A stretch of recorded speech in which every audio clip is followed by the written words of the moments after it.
जय भीम नवोधा दोस्तों, मैं राहुल नागपाल और आपको लेकर के आया हूँ आज एक ऐसे सीनियर हमारे बड़े समाज के मिशनरी साथी भी हैं और उनको जो सरकारी नौकरी है उसको करने का और करवाने का बड़ा अनुभव है। अपने CPWD में जो SC ST सरकारी कर्मचारियों का जो संगठन था उसके राष्ट्रीय प्रधान महासचिव रहे और तमाम जो SC ST सरकारी कर्मचारियों का जो महासंघ है उसके चेयरमैन पद पर भी काफ़ी लंबे समय तक रहे। आज का जो मेरा विषय है और उनसे जो बात करने का उद्देश्य है वो सिर्फ इतना भर है कि हम ये जान सकें जो आने वाली पीढ़ी है या वर्तमान में जो लोग नौकरी कर रहे हैं सरकारी कर्मचारी, उनको किस प्रकार से मनुवादी लोग परेशान करते हैं, उनकी CR खराब कर दी जाती है, उनको नौकरी से रिजाइन करने के लिए या VRS लेने तक के लिए उनको बाध्य किया जाता है। BS भारती साहब, आपका स्वागत है। ये एक बड़ा विषय है जिसको हम गाए बगाए अक्सर लोग पूछते हैं या लोगों तक सही बात नहीं पूछ जाती है कि इसके पीछे क्या है या इससे कैसे बचा जा सकता है। सभी साथियों को जय भीम।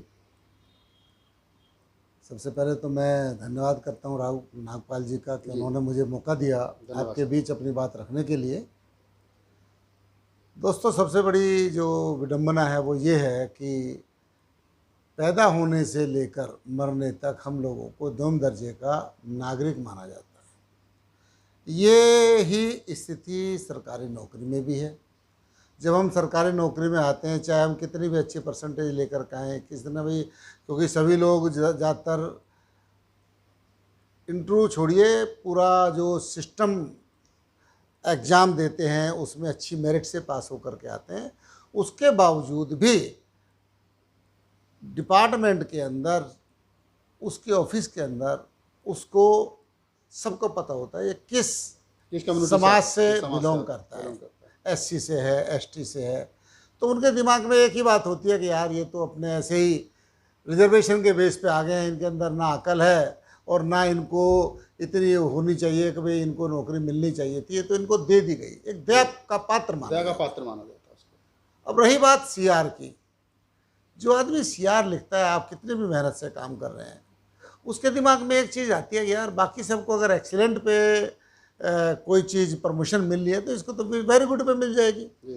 अगर जनरल के आदमी को वेरी गुड पे मिलनी है तो इसको गुड पे मिल जाएगी। तो वो एक्सीलेंट होते हुए भी कभी भी उसको एक्सीलेंट देता ही नहीं। एक्सीलेंट होते हुए उसको वेरी गुड ही मिलता है, उसको वेरी गुड देता है। अच्छा, अगर वो उसको अपोज करता है, सर आप मान लो एक अफसर के पास में उस जैसे 5 आदमी हैं, तो 5 में 4 जनरल के और एक SC ST का आदमी है, तो 5 में से 4 को एक्सेलेंट देगा और उसको वेरी गुड देगा, चाहे वर्किंग में वो उनसे सुपीरियर हो।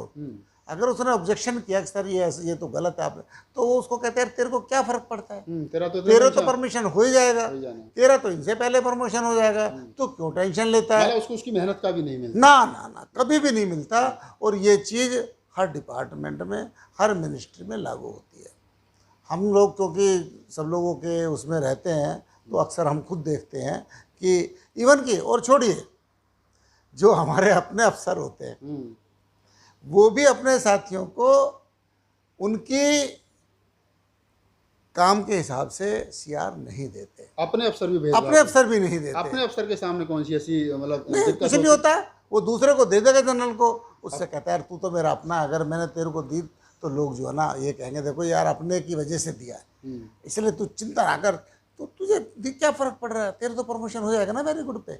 भारती जी, अक्सर देखने को मिलता है कि जब कुछ रिटायरमेंट का कुछ समय रह जाता है, 1 महीने 2 महीने 3 महीने, तब जा करके उनको किसी मामले को लेकर के मीमो थमा दिया जाता है, तब उनको मतलब टर्मिनेट कर दिया जाता है, सस्पेंड कर दिया जाता है। तब ये पता होता है कि 1 महीने 2 महीने या कुछ समय के बाद में उसकी रिटायरमेंट है, उसका मतलब पूरी नौकरी का खत्म, मतलब जो एक निचोड़ होता है उसको ख़त्म कर दिया जाता है। देखिए, एक बहुत गंभीर मुद्दा है और अगर आप देखेंगे हर डिपार्टमेंट्स में ये बहुत ही एक ऐसा कदम है कि जो निंदनीय है। पूरी ज़िंदगी एक आदमी मेहनत करता है, अपनी सच्चाई से, अपनी ईमानदारी से वो अपनी नौकरी करता है, उसको लगता है कि अब मैं रिटायर आराम से हो जाऊंगा, तभी उसको पता लगता है कि कुछ साल पहले कोई एक कंप्लेंट हुई थी जिसके बारे में उसको कुछ भी नहीं पता होता, किसने की थी, कब की थी, क्यों की थी, और अचानक उसके सामने एक चिट्ठी आती है कि जी आप इस पर अपना एक्सप्रेशन दीजिए। एक्सप्रेशन इतने साल बाद जिसके बारे में उसे पता ही नहीं, वो कहाँ से देगा, और उसको चार्जशीट थमा दी जाती है। कई केसेस में तो ऐसा देखा गया है कि शाम को 5 बजे उसकी रिटायरमेंट पार्टी चल रही होती है और वहीं आकर के एक चपरासी आता है, वो कहता है सर जरा लेटर आपके नाम का यहाँ साइन कीजिए। वो उससे साइन करा लेता है, वो सोचता है शायद मेरा रिटायरमेंट का पेपर है, वो उसको खोल के भी नहीं पढ़ता क्योंकि वो इतना बिजी होता है। और जब वो उसको खोल के पढ़ता है साइन करने के बाद तो पता लगता है कि उसको चार्जशीट दे दी गई और उसके सारे जितने भी आफ्टर रिटायरमेंट बेनिफिट्स थे वो सारे रोक दिए जाते हैं और उसके बाद में उसकी ज़िंदगी नरक बन जाती है। कोर्ट कचहरी के चक्कर लगाते हैं, क्योंकि ना उसको किसी प्रकार से एक जो पेंशन होती है, पेंशन भी बहुत दिनों बाद उसको आधी अधूरी मिलती है, उसका कोई भी फंड नहीं मिलता, कोई किसी प्रकार के जो भी उसको फंड्स मिलते हैं वो कोई भी नहीं मिलता, क्योंकि उसके बेस पर जब तक वो क्लियर नहीं होगी जब तक केस ख़त्म नहीं होगा तब तक उसको कुछ नहीं मिलता और वो बंदा बहुत भारती जी। एक चलते चलते एक हमारा आखिरी सवाल है, आप काफ़ी लंबे समय से महासंघ से जुड़े रहे, अभी भी महासंघ के चेयरमैन हैं।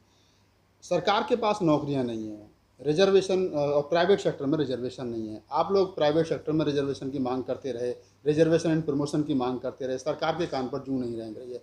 आज जब सरकार के पास नौकरियां हैं नहीं, हमारे बच्चे एमटेक बीटेक और बड़ी बड़ी डिग्रियां लेकर के रोड पर भटक रहे हैं और निजी सेक्टर जो आजकल सरकारी जो सिस्टम है उसको बेचने पर लगी है, क्या आने वाले समय पर हमारे बच्चों को नौकरियां मिलेंगी? और नौकरियां मिलेंगी तो कैसे मिलेंगी? या वो बीटेक और एमटेक करने के बाद में वो रिक्शा ही चलाएंगे, या मोदी जी का कहना है कि आप चाय बेचिए, पकौड़ा बेचिए, या इस तरीके की जिस तरीके की सरकार भाषा का यूज कर रही है? आज की जो सरकार है उसने क्लियर कहा है और बार बार इंगित भी करते हैं कि राम राज्य आने वाला है। जी। राम राज्य का मतलब क्या है? राम राज्य का मतलब है जो राम के टाइम में जो काल्पनिक राम के समय का उन्होंने वर्णन किए हैं, जो किताबें या जो उन्होंने काल्पनिक एक व्यवस्था दी है, उसके अंदर मनुवाद के तहत जो जिस वर्ण से है वो उसी वर्ण को अपनाएगा, जिस जाति से उसी जाति का कार्य करेगा। बड़ी मुश्किल से बाबा साहब ने इतनी अपनी जान की बाजी लगाकर इस संविधान को तैयार किया। इस संविधान के तहत हम लोगों को कुछ समाज में ऊपर आने का मौका मिला। स्वर्गीय इंदिरा गांधी जी ने बैंकों का राष्ट्रीयकरण किया और बहुत सख्त आदेश थे कि रिजर्वेशन को पूर्ण रूप से लागू किया जाए। लेकिन शायद आज भी मैं कह सकता हूं कि जो 22.5% का रिजर्वेशन है वो क्लास 1 और क्लास 2 में पूर्णतः लागू नहीं हो पाएगा। बीच में जो लोग मेरिट पे आते थे अब वो भी व्यवस्था खत्म कर दी गई है। चाहे खत्म कर दिया, वो चाहे वो फर्स्ट सेकंड थर्ड आए, लेकिन वो जाएंगे कोटे में। उसके अलावा जो आप रोजाना देख रहे हैं सुप्रीम कोर्ट ने तो शायद इस कोरोना काल को अपने लिए एक स्वर्णिम अवसर मान लिया है कि SC ST के खिलाफ इससे बढ़िया टाइम कोई हो ही नहीं सकता। दनादन रिजर्वेशन के खिलाफ ऑर्डर पास किए जा रहे हैं। रिजर्वेशन एंड प्रमोशन ख़त्म कर दिया गया। कुछ जातियों के लिए उन्होंने व्यवस्था करने की कोशिश की है कि इनको बाहर कर दिया जाए। इन लोगों को क्रीमी लेयर लाने की तैयारी की जा रही है। अभी मतलब रोज़ाना कुछ ना कुछ ऐसा चल रहा है कि अभी दलित महादलित वाला मुद्दा उठ गया है, ABCD में बांटने की बात चल रही है।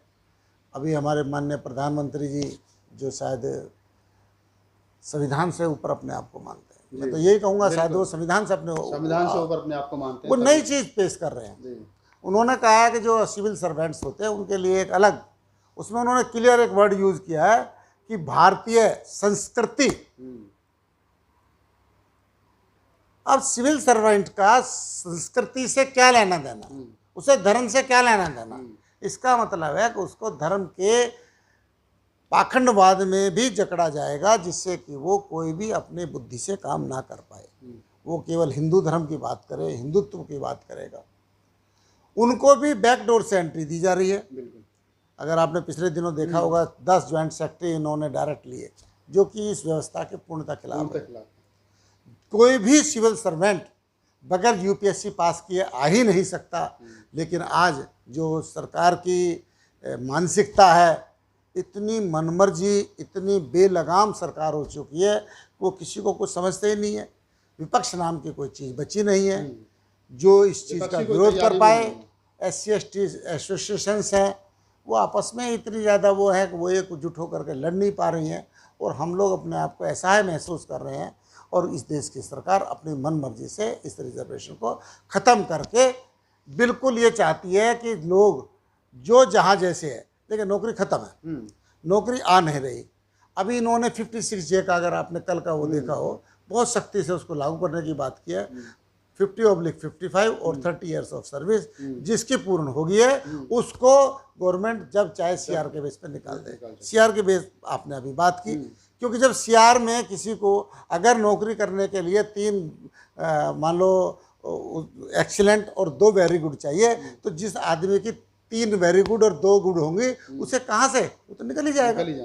जब वो निकल जाएगा, नौकरी है नहीं, तो हमारे लोगों को उसके बदले में भी नहीं मिलेगी नौकरी। इसका मतलब है कि सरकार पूर्णतः हम लोगों के खिलाफ है, और वो नहीं चाहते कि जिस इज्जत के साथ में हम कुछ परसेंट इस समाज के लोग, SC/ST समाज के लोग सरकारी नौकरियों के द्वारा समाज में एक अच्छी स्थिति में पहुंचे थे, वो बरकरार ना रह पाए, और हम लोग जहां से आए थे हम लोग वहीं पर पहुंच जाएं, और ये लोग हमारे ऊपर गुलाम जैसे गुलाम होते थे पहले, हमको गुलाम बना करके राज करने की कोशिश कर रहे हैं। तो दोस्तों, ये थे माननीय BS भारती साहब, जिन्होंने बड़ी डीपली सारी चीज़ें समझाई और बताया। मुझे उम्मीद है कि ये चीज़ें आपके काम आएंगी, बातचीत आपके काम आएगी। उन्होंने बताया रामराज का मतलब क्या है। रामराज का मतलब है आप सब लोगों को गुलाम बनाए रखना। जो बाबा साहब के आरक्षण के बल पर कुछ % लोग जो नौकरियों के आधार पर अच्छी अच्छी गाड़ी, अच्छी अच्छी कोठी बंगलों पर आए हैं, अगर यही हालात रहे तो ना तो गाड़ी में पेट्रोल बचेगा, ना लंबी लंबी कोठी और ऊंची ऊंची बिल्डिंगों पर आप मरम्मत करा सकते हो। अभी समय है, जाग जाइए। और अगर आपको ये बात और हमारी बातचीत अच्छी लगी है तो हमें बताइए। आप मेल भी कर सकते हो rahulnagpalofficial@gmail.com पर। मैं पुनः किसी विषय पर फिर भारती जी के साथ में आकर के आपके सवालों के जवाब लेकर के आऊँगा। तब तक आप देखते रहिए राहुल लाइव 50। जय भीम, जय भारत।